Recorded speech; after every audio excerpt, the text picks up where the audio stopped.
Pemirsa, ratusan warga Belawan, Kota Medan, Sumatera Utara menggeruduk Polres Pelabuhan Belawan. Ya, warga menuntut petugas kepolisian bertindak tegas dan memberantas begal yang semakin merajalela di kawasan tersebut.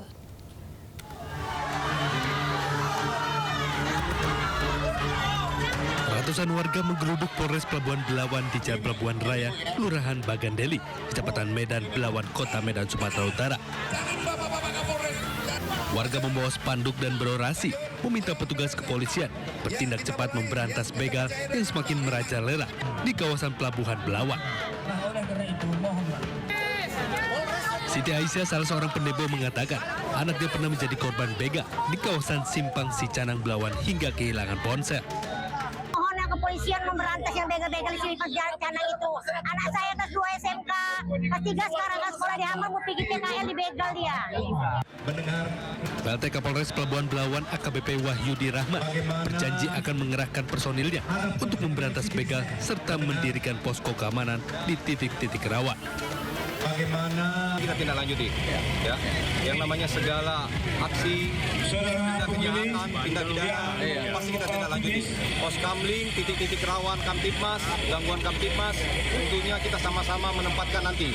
Kami akan membagi dan kami akan bekerja sama dengan instansi-instansi terkait. Aksi unjuk rasa warga berakhir setelah PLT Kapolres Pelabuhan Belawan bersama perwakilan warga menandatangani surat perjanjian untuk memberantas kejahatan begal di kawasan Pelabuhan Belawan. Dari Medan, Sumatera Utara, Yudar Bahar Aidis melaporkan. Pemirsa, sidang pemeriksaan saksi kasus kematian Prada Luki kembali digelar. Menurut saksi ahli pidana militer, para terdakwa dalam kasus Prada Luki berpeluang dijatuhi pidana umum berupa pemecatan dari dinas militer. Pemirsa, sidang pemeriksaan berkas perkara ketiga kematian Prada Luki Sepriel Saputra Damu kembali digelar di Pengadilan Militer 315 Kupang, Nusa Tenggara Timur. 4 terdakwa, Pratu Ahmad Ada, Pratu Emiliano de Araujo, Pratu Petrus Nong Brian Semi, dan Pratu Aprianto Rede Raja dihadirkan. Saksi ahli Dedi Manafe, dosen Fakultas Hukum Universitas Nusa Cendana, menyebut terdakwa berpeluang jatuhi pidana umum berupa pemecatan dari dinas militer.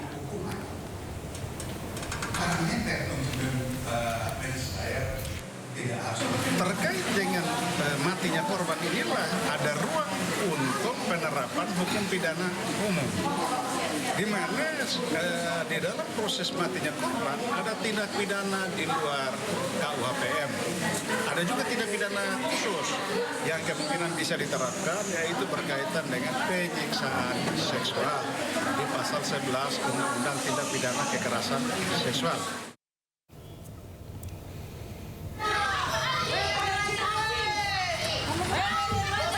Sementara itu, usai sidang, keluarga Prada Luki kembali melontarkan kecaman terhadap sang komandan yang dinilai tetap pada pernyataan seolah tidak mengetahui detail kejadian.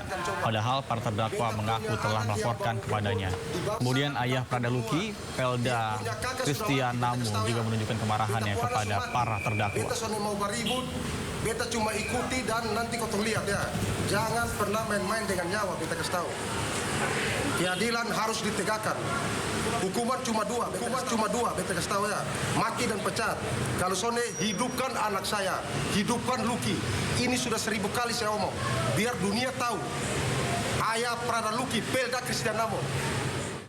Pemirsa, adu mulut antar warga dan petugas keamanan mewarnai proses eksekusi 38 rumah di Sidoarjo, Jawa Timur. Adu mulut dipicu warga yang enggan meninggalkan rumahnya meski telah dibacakan putusan pengadilan. Bahkan 1 orang sempat diamankan polisi diduga sebagai provokator.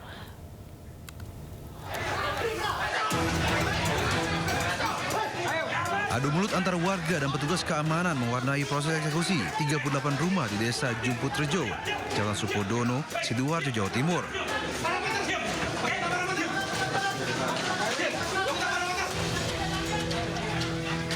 Polisi mengamankan 1 orang yang diduga sebagai provokator. Suasana semakin memanas lantaran jurusita bersama buruhnya tetap melanjutkan proses eksekusi lahan seluas 7.798 meter persegi. Menurut Panitera Pengadilan Negeri Sidoarjo, eksekusi ini dilakukan setelah Muhammad Agus Alfian sebagai penggugat menang gugatan atas PT Ciptaning Puri Wardani, yakni pengembang atau pihak yang melakukan pembangunan 38 rumah warga ini.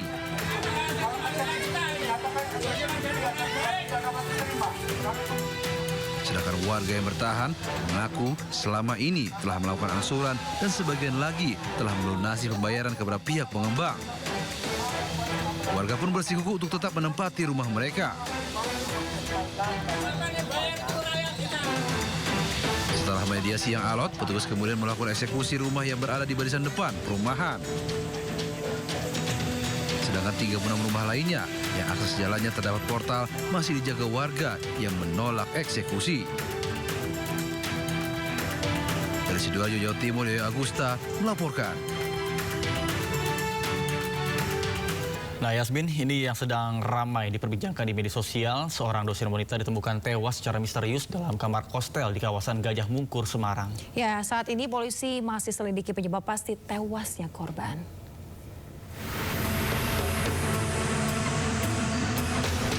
Seorang dosen muda ditemukan warga tewas secara misterius di kamar kostel di kawasan Gajah Mungkur, Semarang, Jawa Tengah.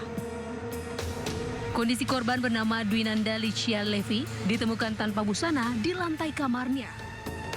Seorang perwira polisi berinisial B diketahui berada di kamar korban saat tewas. Setelah melakukan olah TKP, polisi kemudian membawa jenazah korban ke kamar jenazah Rumah Sakit Karyadi Semarang untuk dilakukan autopsi. Sementara perwira polisi telah dibawa ke Bitpropam Polda Jawa Tengah untuk pemeriksaan. Dan bekerjasama dengan pihak Polrestabes dan Polsek yang awal menangani, dan hari ini untuk terkait dengan kasus ini sudah kami lakukan penanganan di tingkat Polda. Kemudian kasus ini memang masih dalam proses penyelidikan. Kini, polisi terus mengumpulkan barang bukti dan memeriksa sejumlah saksi lain untuk mengungkap penyebab tewasnya dosen hukum pidana Fakultas Hukum Universitas 17 Agustus Semarang tersebut. Dari Semarang, Jawa Tengah, Wisnu Wardana melaporkan. Beralih ke informasi lainnya pemirsa, pencarian korban tanah longsor di desa Cibunying, Cilacap, Jawa Tengah diperpanjang hingga 3 hari.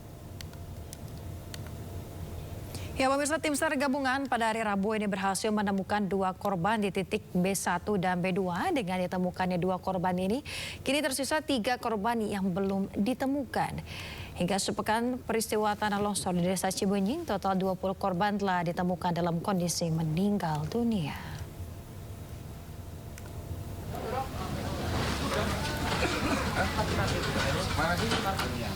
Sementara itu, pemirsa, 1 jenazah korban longsor Banjarnegara, Jawa Tengah berhasil ditemukan di area tumpukan material tanah radius 500 meter dari pusat longsoran. Jenazah korban langsung dibawa ke puskesmas untuk dilakukan pemeriksaan dan juga identifikasi. Dengan ditemukannya 1 korban ini berarti masih tercatat ada 25 orang hilang yang belum ditemukan. Korban diketahui berjenis kelamin perempuan atas nama Tui, usia 50 tahun, warga dusun Situkung, Pandanarung.